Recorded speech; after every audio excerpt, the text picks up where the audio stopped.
సంవత్సరం దగ్గర సంవత్సరం ప్రభుత్వ పాలన దగ్గరలో ఉన్నాము. 18 నెలలు గడిచింది. అయితే సంక్షేమ పథకాల్లో ఏమన్నా అప్లై చేసుకుంటే తల్లికి వందనం కానివ్వండి, రేషను, పెన్షను, దీంతోపాటు మహిళలకు డబ్బులు రావాలి 1500.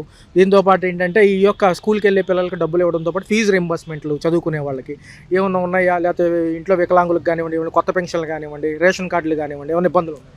లేవండి. ప్రస్తుతానికి వాళ్ళు చెప్పిన పథకాలు చాలా వరకు ఇచ్చారు. ఇంకా ఒకటే రెండు అంటే మరి ఇంకా ఇదే ఆడవాళ్ళకి 1500 ఇస్తున్నారు కదా, ఆ డబ్బులు కూడా నిదానంగా ఇస్తున్నారు. ప్రస్తుతానికి పర్వాలేదండి, బాగానే ఉంది. సార్ చూసుకుంటే రేషన్ డిపోలో తెచ్చుకోవడం, డిపోలో అంటే డిపోలో డైరెక్ట్గా వెళ్ళి తెచ్చుకుంటున్నాం, వాళ్ళు వెళ్ళి ఇస్తున్నారు. ఎట్లా కావాలంటే పర్వాలేదు.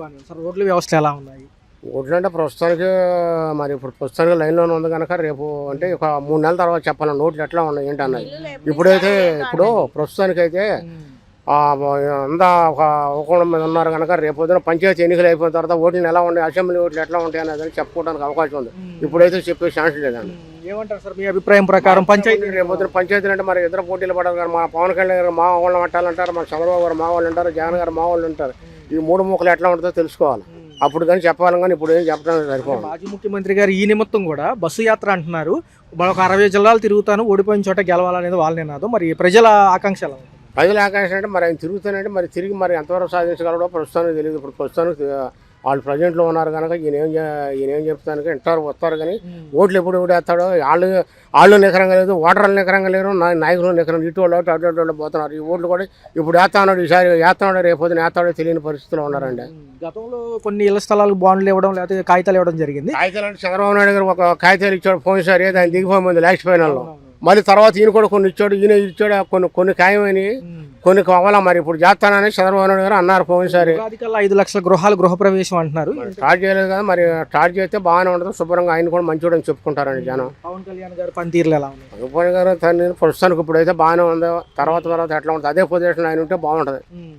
మరి కొడాల నాని గారు కూడా ఒక మాట అన్నారు, 6 నెలలు నాకు ఆరోగ్యరీత్యా దూరంగా ఉన్నాను పార్టీకి, మరొక 6 నెలలు అన్ని పార్టీ కార్యక్రమాల్లో పాల్గొంటాను, 2029 కల్లా మళ్ళీ జగన్ గారిని సీఎం చేస్తానని ఆయన అంటున్నారు. ఆ విధి విధానాలు ఎలా ఉన్నాయి? విధి విధానాలు అంటే ఇప్పుడు ఇంతవరకు ఇప్పుడు సంవత్సరం అయింది కనుక ఇప్పుడు వాళ్ళు 3 సంవత్సరాలు వెళ్తే కానీ వాళ్ళు శుభ్రంగా ఇప్పుడున్న పొజిషన్ వాళ్ళు ఉంటే మళ్ళీ గెలుస్తారు. రేపు పొద్దున అదే తికమక్కలు వస్తే మాత్రం మరి కష్టం అవుద్ది. వాళ్ళు ఓడిపోయిన చోట ఇన్ఛార్జీలు, నియోజకవర్గ ఇన్ఛార్జీలు మార్చి మళ్ళీ ఒకసారి బలోపేతం చేస్తానంటున్నారు. అంత అవకాశం ఓడిపోయిన ఇన్ఛార్జీలు ఎందుకు మారుతారు? వాళ్ళే ఉండాలి. ఎందుకంటే ఇప్పుడు ఓడిపోయిన చోట నుంచి అప్పుడు కష్టపడిన వాళ్ళు కనుక తిప్పి మళ్ళీ వాళ్ళకి సహాయం చేయగలరు కనుక కొత్త వాళ్ళు పెట్టుకుంటే మళ్ళీ కొత్త వాడికి ₹1 బాగా యువతలోడు ఇస్తాడు, వాళ్ళు తరగా ఉంచుకుంటారు. పాత వాళ్ళు అంటే పోయినసారి కూడా అభిమానంతో ఉంటారండి. అది రైతులు గిట్టుబాటు ధర, రైతులు పర్వాలేదు, ప్రస్తుతానికి గిట్టుబాటు ధరలు బాగానే ఉండే. రైతు భరోసా ఇచ్చాడు చంద్రబాబు గారు, 2 రౌండ్లు ఇచ్చారు, 3వసారి అన్నారు, ఎప్పుడు ఇస్తారో తెలియదు. అది కూడా ఇస్తానని అంటున్నారు, మరి ఇచ్చిన తర్వాత శుభ్రంగానే ఉంటుంది. ప్రస్తుతానికి ఆయన చెప్పిన 3 విడతలు కానీ 3 ఏళ్ళు 2014 వేసారు. మోడీ గారు 2000 కడక ఆయన 2 రౌండ్లు వేసాడు.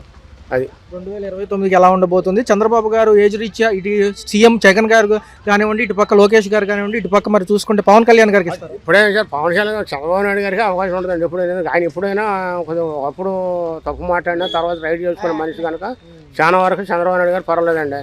ఎందుకంటే అప్పుడు ఆయన కూతురు అనుభవశాలి కనుక కూడాడు తినాలా కూరాడు తినాలా 4 రకంలో ఆయన ఒకసారి దెబ్బతిన్నాడు కదా, 2వసారి లైన్లో ఉన్నాడు. అదే పొజిషన్లో జాగ్రత్తగా ఉన్నాడు అనుకోండి, ఆయన అన్ని సంవత్సరాలు అయితే శుభ్రంగా ఉంటాడు, అన్ని సంవత్సరాలు ముఖ్యమంత్రి చేస్తాడు. 8 నెలల కొత్త ప్రభుత్వం, గతంలో 9 పథకాలు అయితే ఈసారి 6.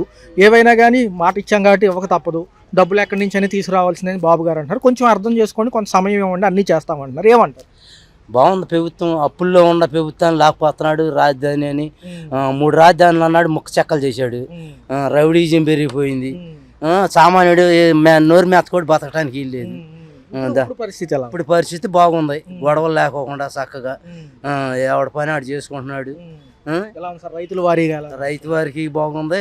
మామూలుగా రోడ్లు కానీ ప్రభుత్వం కానీ అంతా బాగానే ఉంది. మన ఆంధ్ర వెనకబడేందుకు మళ్ళీ లాక్కొస్తున్నందుకు సంతోషంగా ఉంది. విశాఖపట్నంతో పాటు అమరావతి కూడా ఒకసారి డెవలప్ అయితే ఒక 5-10 ఏళ్ళలో మేము చేస్తామంటున్నారు. సమయం ఇస్తారు? మరి సమయం ఇవ్వాలి. ఇవ్వకపోతే ఇప్పుడు మన ఇంట్లోదే మనం చక్కదిద్దుకోలేకపోతున్నాం. ప్రభుత్వం చక్కదివ్వాలండి మాట్లాడండి. ఇంట్లో పిల్లల్నే బతికించుకోవాలి, 4 మాట్లాడతారు. ఇదే అంతే. 6 పథకాల్లో పెన్షన్, రేషను, తర్వాత తల్లికి వందనం, పిల్లలకి డబ్బులు, స్కూల్కి వెళ్ళే వాళ్ళకి మనకు లేరులే కానీ ఆ పిల్లలు చేసే వాళ్ళు బాగానే వేస్తున్నారు అంటున్నారు. ఆరోగ్యశ్రీ బదులుగా ఆరోగ్య బీమా పథకం ఒక కుటుంబానికి 25 లక్షల వరకు రేపు ఏప్రిల్ 1న ప్రారంభం అంటున్నారు. ఎలా ఉంది? పర్లా బాగానే ఉంది, ప్రభుత్వం మట్టి బాగుంది. అది ఎలా ఉంది సార్ పవన్ కళ్యాణ్ గారు ఉప ముఖ్యమంత్రి, ఆయన పనితీరు ఎలా ఉంది? గ్రామాల మీద ఎక్కువ ఫోకస్ ఆయన కూడా బాగానే చేస్తున్నాడు. అన్ని నేర్చుకుని చేయగలుగుతారు. అనుభవం నేర్చుకుంటున్నాడు, రాజకీయంలో కొత్త కదా. అయితే మాజీ ముఖ్యమంత్రి జగన్ గారు ఒక మాట అంటున్నారు, జనవరి అనంతరం బస్సు యాత్రలకు వస్తాను, 60 జిల్లాల కానివ్వండి 60 నియోజకవర్గాల పర్యటన ఉంటుంది అంటున్నారు. అక్కడ ఇన్ఛార్జీల మార్పులు చెరుపులు ఉంటాయి, గతంలో ఓడిపోయిన వాళ్ళు కొంచెం ఇన్యాక్టివ్గా ఉన్నారు, అంటే సరిగ్గా పనిచేయలేదు అంటున్నారు, ప్రజల్లోనే ఉండమంటున్నారు. ఏమంటారు మరి ఒకసారి ఆయన బస్సు యాత్ర అంటే ఎలా ఉంటుంది?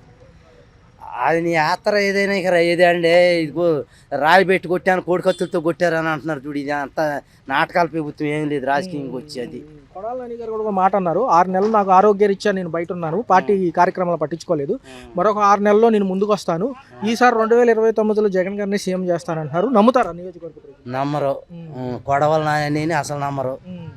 ఎందుకంటే సార్ ఎందుకంటే నిన్నటి దాకా తెలుగుదేశంలో ఉండి దాంట్లోకి వెళ్ళి మళ్ళీ ఏదో మాటలు గొప్ప చెబితే అట్ట ఇలా నిన్నటి దాకా దీంట్లో బతికి దాంట్లోకి వెళ్ళి మళ్ళీ దాని మాటలు చెబుతారండి. అమరావతి డెవలప్మెంట్ ఎలా ఉంది? పర్లేదు అక్కడ అమరావతి పర్లేదండి, మన ఆంధ్రాకి ఇల్లు అసలు రాజధాని లేనప్పుడు ఇంకెందుకండి. 3 రాజధానులు ఏడన్నా కానీ ఇటీరా పెట్టి కట్టాడా? అది అంటే అభివృద్ధి కేంద్రీకరణతో ఎక్కువ శాతం అన్నారు. అభివృద్ధే కావాలి ముందు ఆంధ్ర. ఇప్పుడు విశాఖపట్నం ఎలా ఉంది సార్? అది కూడా డెవలప్ అవుతుంది కదా, అవుతుందంట, విమానాది కడుతున్నారంట కదా, బాగానే ఉంది. రెండోది ల్యాండ్ పూలింగ్ ఒప్పుకుంటారా? భూసేకరణకు మరోసారి రైతులు అంటున్నారు, అడుగుతున్నారు మరోసారి, ఒప్పుకుంటున్నారు కదా దానికి కూడా రైతులు. టోటల్ గా ఎలా ఉందంటారు? బాగుందండి. మరి స్థానిక సంస్థల ఎన్నికలు, మున్సిపాలిటీతో పాటు గ్రామ పంచాయతీ ఎన్నికలు ఉన్నాయి త్వరలో జనవరి అనంతరం, ఏమంటారు? అది గెలుతుమే ఇదే మళ్ళీ ఓటమే గెలుతుంది. 2029లో చంద్రబాబు గారు వయసు రీత్యా చూసుకుంటే లోకేష్ గారా, లేకపోతే మళ్ళీ జగన్ గారా, లేకపోతే మళ్ళీ పవన్ కళ్యాణ్ గారు, ఎవరికి ఇస్తే బాగుంటుంది సీఎం పదవి? ఏమంటే పవన్ కళ్యాణ్కి అనుభవం తక్కువ, ఇస్తే ఈ చంద్రబాబే చేయాలి, లేకపోతే చంద్రబాబు అంత అనుభవం లోకేష్ కూడా రాదు.